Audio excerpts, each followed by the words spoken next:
So you've got a classic car that you love driving. You take it to meets, shows, and those completely unnecessary but fun indirect trips to the store. But there's one thing you don't like, and that's the possibility of getting stranded.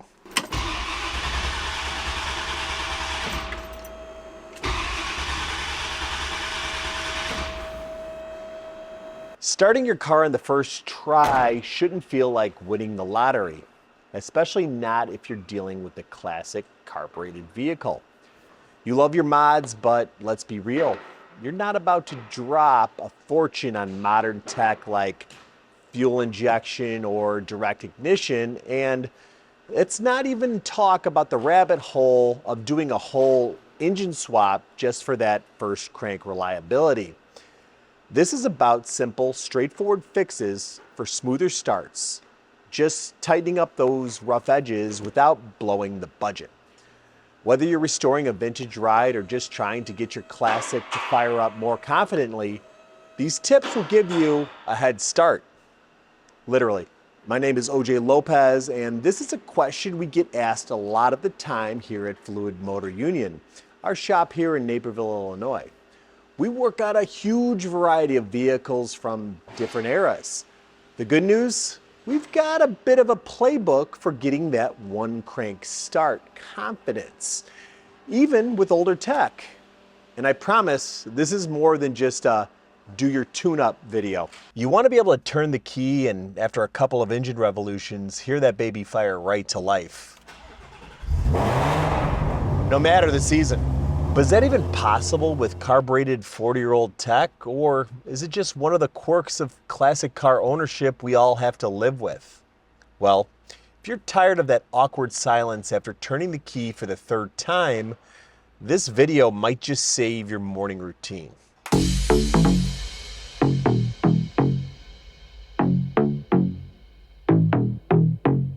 All right, so let's get one thing straight before you start throwing money at any new parts or fancy systems. Do a proper tune-up. Yes, I know I said this was more than just a tune-up video, but if you skip this, nothing else I say will matter. Now make sure your carburetor isn't leaking, because years of inactivity and gunk will absolutely ruin seals and jets. If it's leaking or looks worn, get it rebuilt, or better yet, go new. And while you're at it, make sure your carb has a functioning choke, because trust me, you'll want it for quick starts.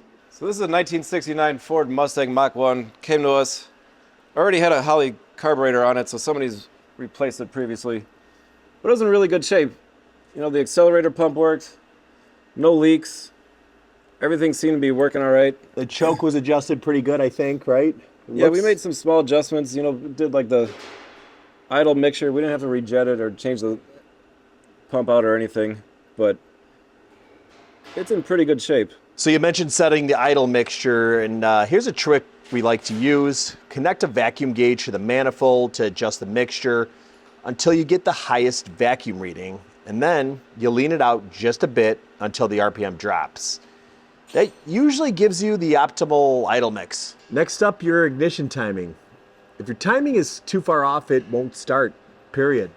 Advanced timing usually causes backfires through the carb, while retarded timing usually backfires through the exhaust. Use a vacuum gauge to dial it in. Find the highest steady vacuum reading, then back it off by about a half an inch of mercury. So we adjusted the ignition timing on this Mustang. To do that, now make sure you got your vacuum advance off. On this Holley carburetor, it uses ported vacuum, so it's not really a issue, but not all are like that. Loosen up your distributor. Don't make it too loose that it's, you know, bouncing around at idle, but just enough that you can still turn it. Also, make sure you can see your timing marks on your timing cover and on your crankshaft pulley. Then we'll point our timing line at it. If you have a dial back timing light, it makes it a lot easier, unless you have marks all across your crankshaft pulley. So we wound up at 14 degrees base timing at idle on this Mustang. Found it was a good compromise of startability, idle, and wasn't too high at full advance. Look, if you've been nodding along thinking you'll skip this step, stop. I promise you, nothing I talk about next will help you if your tune-up isn't dialed in first. get the basics right before moving on. But that would probably lead us to the next question. If I've already got everything dialed in, why do I need to add anything else? I mean, the car's running like it did from the factory, so it should be good, right? Well, talk to anyone who drove these cars back in the day and they'll tell you there was always quirks. Flooding the engine, leaving it sitting too long without a start, vapor lock on hot days. It was part of the charm, but also part of the headache. Every classic car owner knows that sinking feeling when the engine cranks, but the car just won't catch. The good news is, with a few smart upgrades, we can go beyond those factory limitations and seriously reduce the chance of that happening to you. Now, let's get into the mods that can give you some peace of mind. Now let's talk starting and charging. Battery tech has come a long way, so you probably want to get the biggest, highest output battery that'll fit into your car. It's a no-brainer if you want fast, reliable starts. 760 cold cranking amps, 70 amp hour battery in here without having to change anything. It fit right into the battery tray. But also make sure your terminals, your cables, like this car uses a starter solenoid. Make sure your grounds are all good, clean. Make sure the cables are big enough. You know, if it's original and it looks okay, just replace them. You know, it's just copper. They get corroded. It might be inside the insulation. You don't see it. So you could put, you know, 1500 amp battery in here. It's not going to matter if your cables are good and, you know, your starter's not going to get any of that power. And also make sure you're checking your alternator output. You know, you don't really have to upgrade anything there, but if it's not putting out the appropriate voltage, it might just be a little tired and it might be the best time to just go ahead and replace it. And let's not forget starters. Older starters were big and beefy, and modern ones, not so much. If you've ever had starting issues on a hot day, it's probably because modern starters just can't take the heat like the old ones could. So spend the money on a reputable heavy-duty starter, and don't forget the heat shield, especially if you have headers. We went for an upgrade. We replaced the starter with a Power Master starter. It's a mini high torque starter. We use them a lot. They work really well. Cranks the engine over super fast. And as you can see, like, this thing's barely even dirty. You know, this thing's been rebuilt or replaced before, but it will just crank the engine over so slow, and then unless it started right away, you know, it would just suck down the battery and you'd be stuck there, you know, cranking or not starting. Now the older starters, they were definitely bigger, and this one, like Keller said, isn't really even dirty, which means I bet that this thing was either rebuilt or remanufactured at some point in the older housing. And now what we're seeing a lot of the times on these cars that are modified is these cars come in and they're driving around on a hot day, romping on their car a little bit, having fun, and they go inside to, you know, the gas station or whatever. They come back out and the thing just doesn't crank. So my theory on that is the windings, you know, they just don't make them like they used to, and all of that inside of here tends to not take heat as well. So when you're looking for a starter, even though it might say, you know, like on this Ford Motorcraft, and you think you're getting a high quality starter, they don't make them like they used to. So you really probably are better off spending some money on something that you know has a good reputation. Do a little bit of research and go for something that you know is going to start your car, not give you any issues, especially when it gets hot. Okay, now let's address one of the more common issues of no start that I come into contact with, and that's fuel drain back. After a few weeks of sitting, the fuel in your line drains back to the tank, and cranking it to get the fuel back to the carb can take forever, if it works at all. So you might be thinking, I've got a mechanical pump, and if the fluid drains back, can I just crank it until it primes and goes again? Yeah, that often works. However, what we find in a lot of cases is the cranking speed of these older cars, low batteries, old starters, isn't enough to really just prime the system, especially if you have some sort of vapor trapped in there. And quite often you can be cranking, you can even throw a jump pack on it, and you just can't get it to prime. So a solution for that that people used to do would be using starting fluid. The idea being that if you use the starting fluid and sprayed it in there, the car would run off the starting fluid and you would then get the proper RPM. Cranking RPM can be somewhere from 150 to 300 depending on your starter and your engine. But if the car is pumping at 750, that's a much higher speed that'll get that pump to prime and push through, but you got to get it running on something. And that can be a scary thing. I'll let Keller tell you why and why you got to be careful if you do use starting fluid. When you're using starting fluid, you always run the risk of fire because obviously it's flammable. What I like to do, open the butterflies, give it some quick squirts, and then have a friend cranking the engine. If it's not enough, give it a couple little more sprays. You don't want to overdo it. Why is that? If you overdo it, obviously you might flood it out, fall out the spark plugs. And also if it backfires or something, you run the risk of fire, and then you have all that extra fluid in there that's staying on fire. Now, if it does catch fire, your initial response might be to shut it off. But a lot of times, if a little bit of fuel got in there, the bowl will start to burn. There's a few mistakes you can make when the simplest one is just to get your foot off the throttle and crank the car over. What that'll do is the vacuum from the intake manifold near the butterflies will suck the fire back into the manifold. But there's a big caveat there, because if you hit the throttle, you could make the problem worse. But you don't want to just let the fire burn. And sometimes if you go trying to blow in there or throw something on there, you could blow the fuel that's sitting in the pump out everywhere. So the best method actually is to just keep your foot off the throttle and just crank it over again, and that'll usually put the fire out.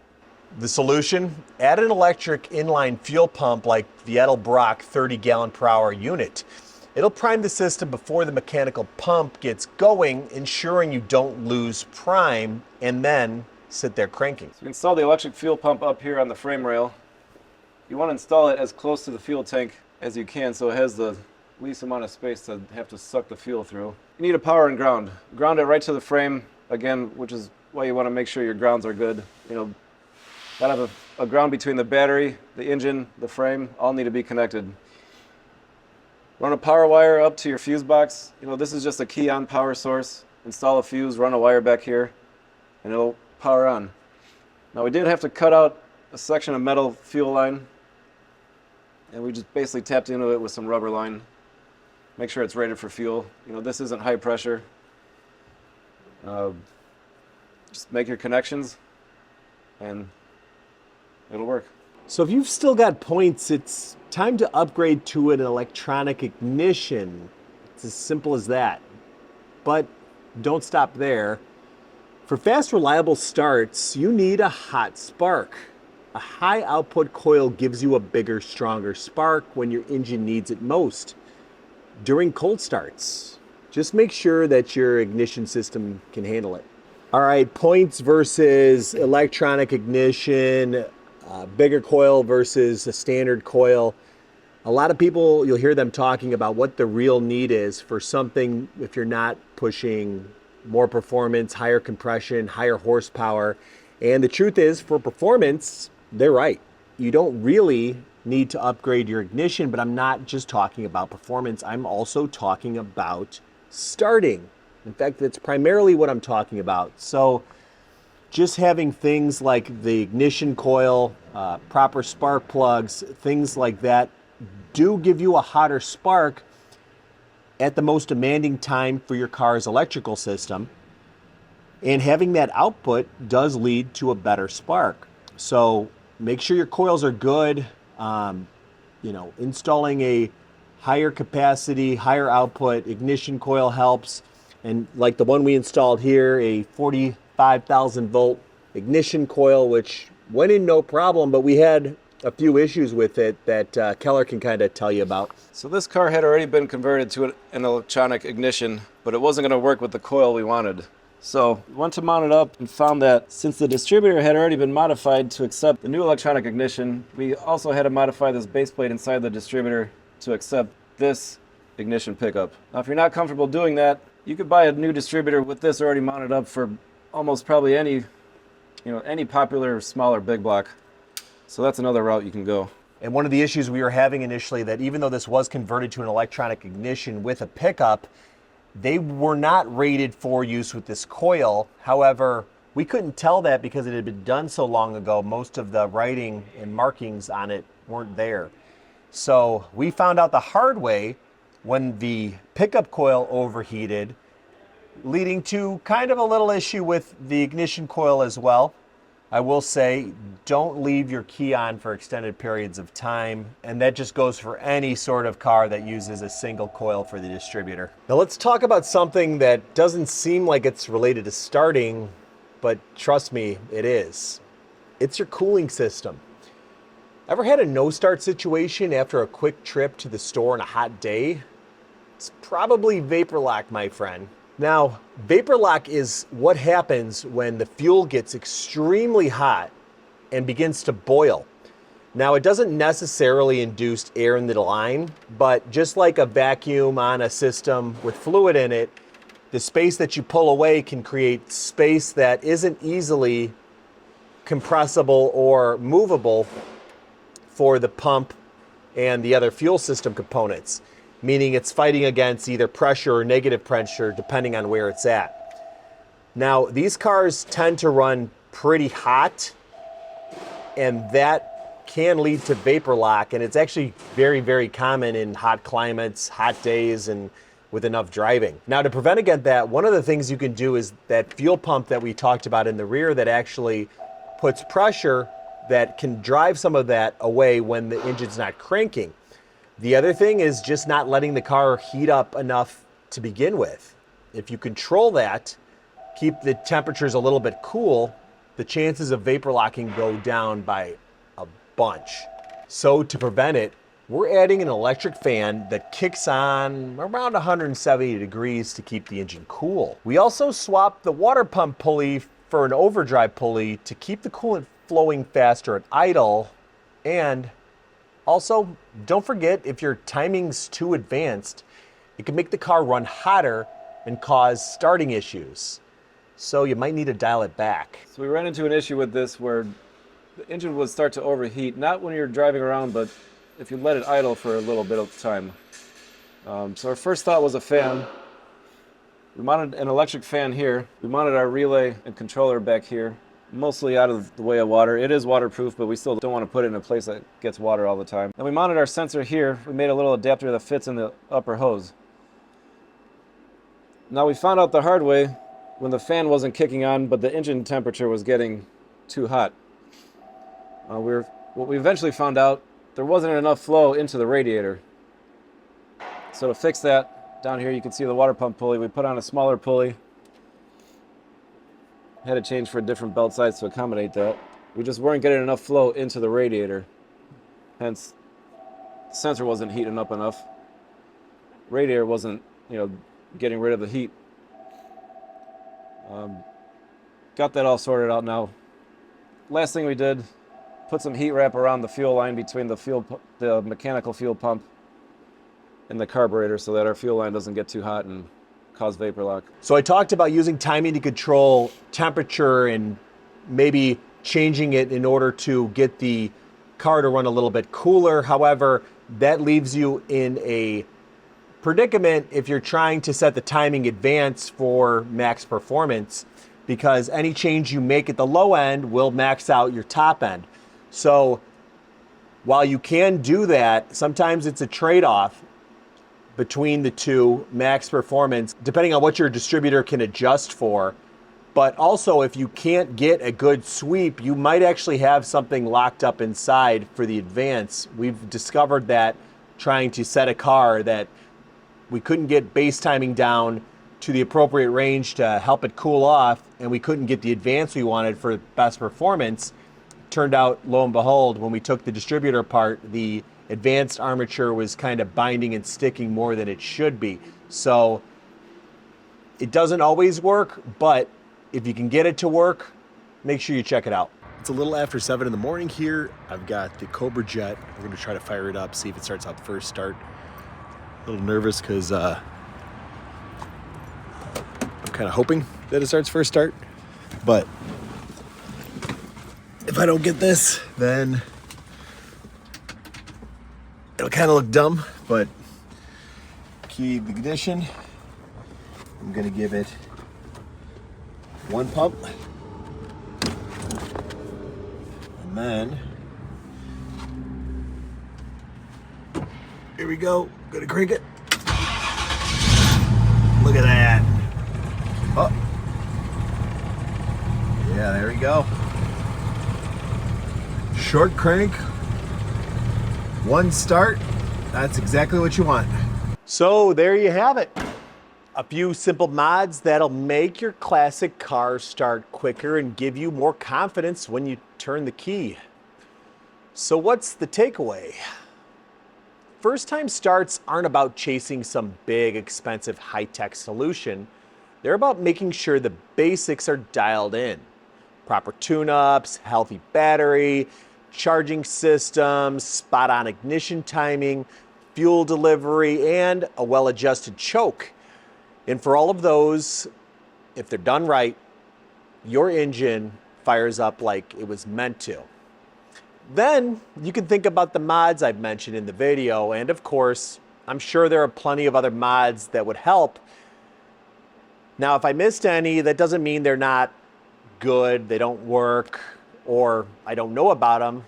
It's just that these are low-hanging fruit, especially if smoother first-time starts in various conditions are your main goal. Got any startup secrets? Share them with us below. I'm all ears. But remember, it doesn't take a high-dollar system to get consistent starts. Just a bit of attention to detail and regular maintenance. Hopefully these tips will help you avoid those dreaded no-start moments. And as always, if you've got questions, drop them in the comments below. And don't forget, like, subscribe, share, and stay loud, stay curious, and we'll catch you next time.